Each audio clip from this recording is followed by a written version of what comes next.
a while back, I decided to clean my room out for the first time in like 2 years. And when I say clean out, I mean like fully clean out, because I'd done like the regular, just making my bed, vacuuming. But this time I actually decided to go through all of the crap that was in all of my drawers, all my closets. And Jesus Christ, it looked somewhat like this. Bruh. Locked, isn't it? Wait, oh, they actually. Wait, that looks like my cat. Wait, the white one looks so cool. Obviously, you would say that. So I found stuff from literally like third or first grade that I just kept. I literally had like 2 buckets of pencils, and those pencils, like some of them were older than my little brother, bro. Spider-Man pencils that were like kind of bitten at the end because I was like 3 years old back then. I had just like these pens that didn't work. I had like, I could have started a whole freaking market, bro. And the papers, dude, I could have rebuilt a whole forest. Genuinely, I had a box of papers, and I'm not joking when I say I think it weighed at least 30 pounds, just of pure paper. I might have been off by a factor of 2. So anyways, after I did all of that, my room didn't even look that different because all that stuff had been just laying in my closets. But after I did that, I felt this just basically relief when I came back in the room. It's like this invisible weight had just been weighing down on me, and I just got rid of it.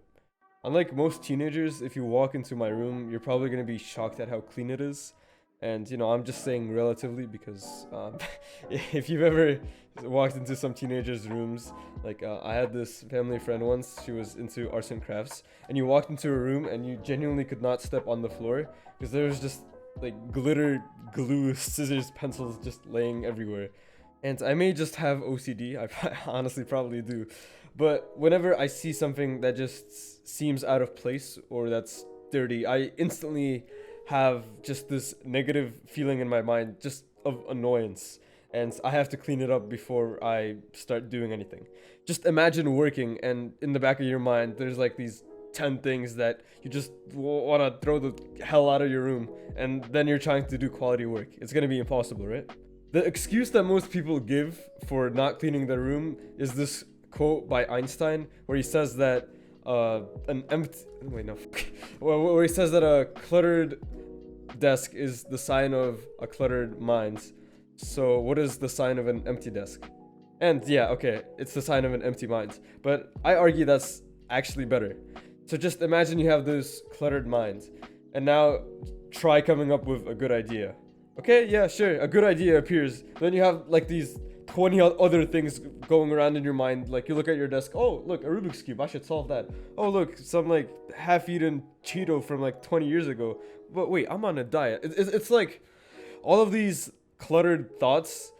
Like I get what Einstein was saying, that like an empty mind, like you're stupid. But basically what that means, if you have a cluttered mind, it's very difficult to concentrate because, a good thought appears, and then you have like 20 other thoughts instantly bombarding it. Like you think about like that Rubik's Cube on your desk or something. On the other hand, you have an empty desk.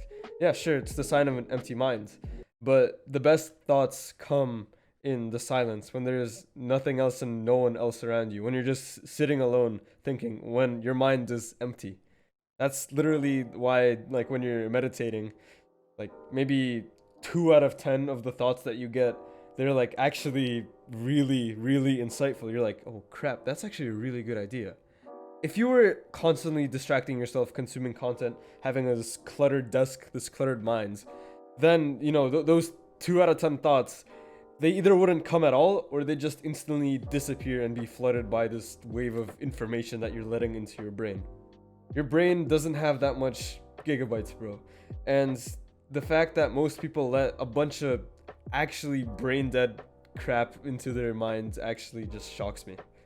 So there's this quick action step that I learned from Ruff, where basically just look around your room right now, and for every single object that's there, ask yourself 2 questions. Does it make you happy? And is it useful? If you answer no to both of these, then you should probably throw it out. If it doesn't make you happy, well, it might still be useful, like this mouse, right? Like, okay, maybe it makes me happy. maybe it doesn't, but it's still useful, so I'm not gonna throw it out, obviously.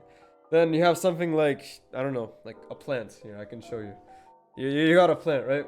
And I wouldn't really call that, oh, my camera. Like, having plants in my room just feels nice.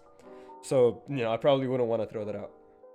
If you do that for every object in your room, you might find yourself just throwing out 30 pounds of trash.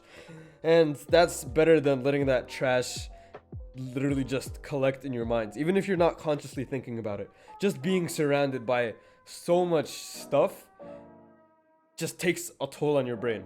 That's why minimalism and stuff is so popular, because people realize that, you know, like consuming this much stuff, buying this much stuff just isn't healthy for you. And I'm not saying, you know, become a minimalist, get like 2 apps on your phone, eat like 2 pieces of cereal a day or something. I'm just saying identify what you know isn't useful to your life.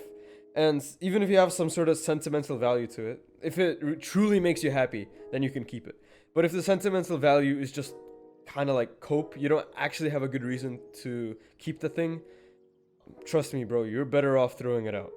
Like, I just cleaned my desk off of a lot of different crap, and it's so much easier to focus. Like, I had like 3 Rubik's Cubes behind this camera right now, and I'd just be looking at it, and these like bright colors would just be in my vision. I'd see the Rubik's Cube, I'd be like, oh, I should probably solve that, because, you know, it's a Rubik's Cube. And I would just get distracted.